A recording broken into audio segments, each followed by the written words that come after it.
Welcome back to DajibanLife. Salsa. Sorry for the salsa. Sorry for the salsarita going on in the background. The neighbors like to play music. Sorry. But as you can see, I've done some more body work from last time. This is pretty smooth now. It's ready for sticker bombing. It's not like super nice looking, but you know, it's good enough, I think. And so I'll be doing that soon. I left that unpainted obviously because stickers are gonna go on top of there. But over here on the door and the back part of the body, I primered it and sanded it down a little bit, just to kind of blend it a little bit more. Obviously it doesn't blend into white that well, but it's not perfect. As you can see, if you get close, there's a lot of imperfections where there's like air bubbles and stuff happening, and it's not completely flat, but it's definitely better than it was. I don't know if you guys remember in the beginning, there's like a huge gash in the door and like real bad like dent lines in the back there, quarter panel, and now those are for the most part gone. It's a little bit wavy, but you know, whatever, I'm okay with that.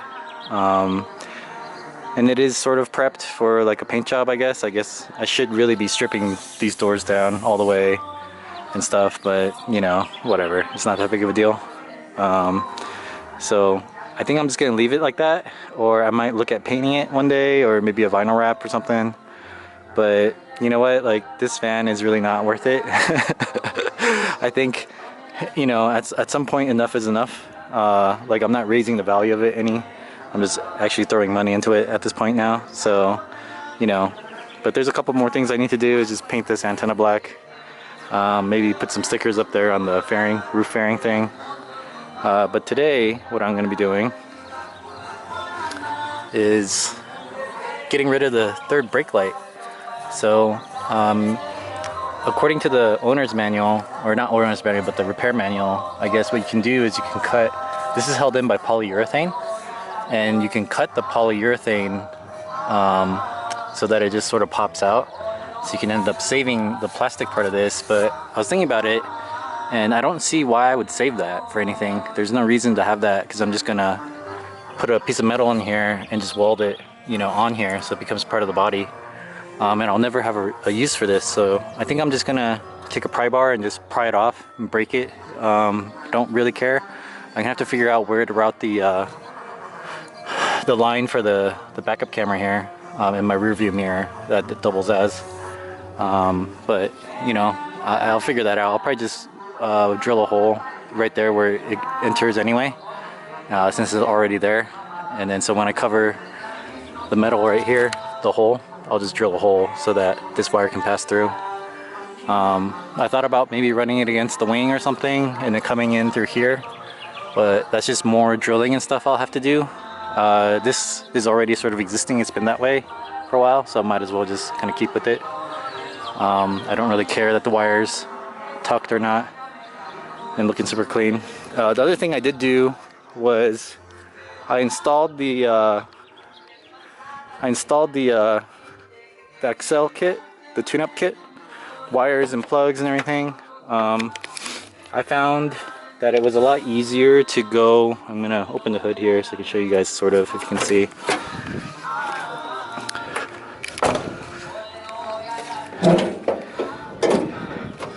But yeah, I guess you can't really see. But the Excel kit had ceramic coated wires at the ends, at the tips.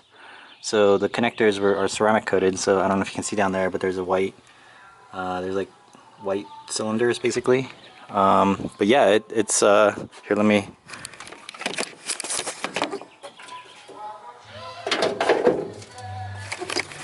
but yeah, I really highly recommend that tune-up kit, because it was a TST24, because what ended up happening is not only is like the engine just sounds smoother and there's a little bit more throttle response and stuff, but my gas mileage actually went up. So I was averaging maybe about 13.5 miles.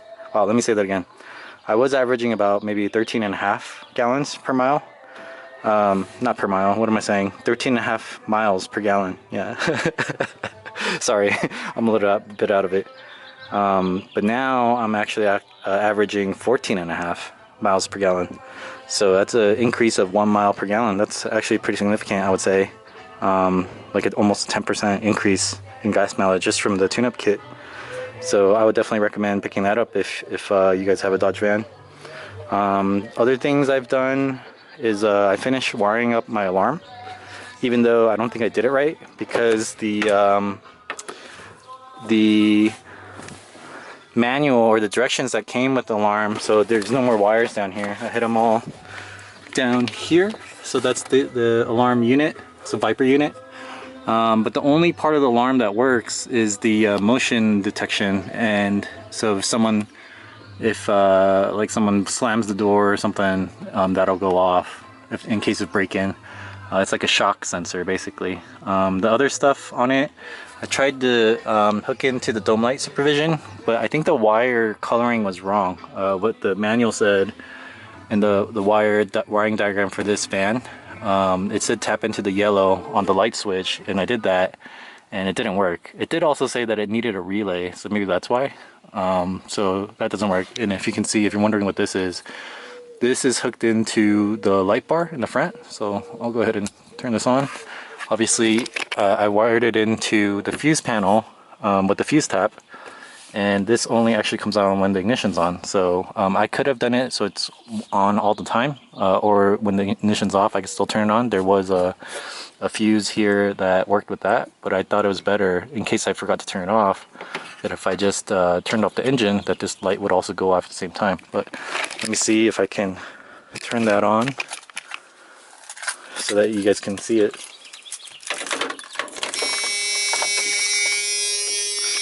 So that should be on. And yes, it is. So pretty nice. It definitely lights up the road, like whatever the headlights, like the headlights are pretty crappy to begin with, but like whatever the headlights light up on the road, these lights sort of, these lights sort of fill in the blanks with a nice yellow hue, so that's kind of nice. So that was done. So that switch is sort of just floating in the middle of the air right now, but I'll definitely mount it in a place where I think it'll be more useful. But it works for now right there. But yeah, that's pretty much it. So I'll go ahead and try to get this third brake light housing thing removed and maybe cover that up with some sheet metal that I have left over from cutting out the fan, and pounding that into place and welding it in, and we'll see how we'll see what the results are. There's the third brake light removed. It wasn't easy. I had to do some prying. I had to take the wing off, made it a little easier, but I've flattened it down a little bit so it doesn't pop out too much, and then I need to grind around the edges here to get it ready, prep it for welding. But I think that'll do it. And then down here I got traced out the shape, a piece of cardboard, and then here's the piece that I cut out from the what do you call it, from the roof. Sorry. And then I got it traced out here, so I'm gonna take a cutting wheel and just cut the shape out, and then grind the edges a little bit so it'll fit on there, and hopefully weld it on, and it should be good. I'm actually probably gonna buy like an LED brake light thingy and move the existing light, since I'm covering that up now for the Hentai style Dajiban. I'm probably gonna move it down to the bumper somewhere, but I don't know where yet. I want to move it here, but this part's a little bit too rounded, but maybe it'll fit. I don't know. I don't know how big the LED bar things are. They have some measurements online, but yeah, I don't know. So we'll see about that. So not bad. I got the piece of metal cut out here. The contour's not exactly the same, but I just sort of used a 2x4 down there to bend the metal before I cut it according to the what do you call it, the pattern that I made. And I mean, it's not perfect, but I'll tack weld it maybe here because it looks like it's kind of lifting off in the middle there. It's bent a little bit too much. But I'll tack weld it here and here first, and then sort of weld, maybe tack weld it in a couple different places to hold it in place while I kind of weld all the way around with that cheap Harbor Freight welder, and then kind of grind it down. Hopefully, yeah, hopefully there will be enough metal. I know in these areas here, metal's not really prepped, but I can't really get a grinder in there. I guess I could use sandpaper and try to sand it down a little bit to get a little bit cleaner of a connection, but whatever. I think it'll be fine. I'm not looking for you know, perfection here. I can always just Bondo stuff in later, and yeah, I mean, probably not, because this is an $800 van, who cares? So as long as it I get that covered up and painted black, I think, yeah, I think that'll be end of the hentai era there, or the beginning of the hentai era, I guess, of the Dajiban. Alright, so yeah, let me do that and show you the results. Alright, so I think that's pretty much welded up as good as it's gonna get. I didn't get all the way around, obviously, because these gaps are way too big to fill in. So what I'm gonna do is go to the store real quick and pick up some Bondo. I've already sort of cleaned stuff up as much as I can. It doesn't have to be, it's not super nice, but this part of it you probably won't see anyway, unless you get up really high. But I'm just gonna fill in these holes with Bondo so that water doesn't get in if it rains or something. So I'm gonna have to do that today, and I probably won't be able to finish it, like paint it, but I'll put the wing back on and stuff. Maybe I could just paint it with the wing on, even though the wing's kind of like gonna be like right here, so it might kind of get in the way. And then I need to figure out what to do about routing the camera wire. I'm thinking I might I have some stickers left over from sticker bombing, and I might use some stickers to sort of tape the wire to the front of the wing and run it in here, right here. So run it along the wing and then have it enter right here, so it's sort of hidden and there won't be a wire floating around. Because drilling a hole in this guy, I thought about it, it's kind of not worth it, so I'd rather just enter the van from a different point. So I think that's what I'm gonna do. Go to the store, get some body filler, fill this up, and then drill the hole to get my backup camera working again, because that thing is pretty key. Without that, it's hard to drive. Alright, there it is, all shaved, Bondo filled, so it won't leak, because it's been raining lately, so it's good. I also routed the camera wire over here, drilled a hole for that, and it's going into the ceiling there, put some silicone on there, so that's also watertight. But this is dry, but I'm gonna let it cure, and yeah, looks nice. I'm gonna have to fix some of these little things, the stickers are coming off, so I'm gonna fix some of those, but whatever. Alright, well, thanks for watching.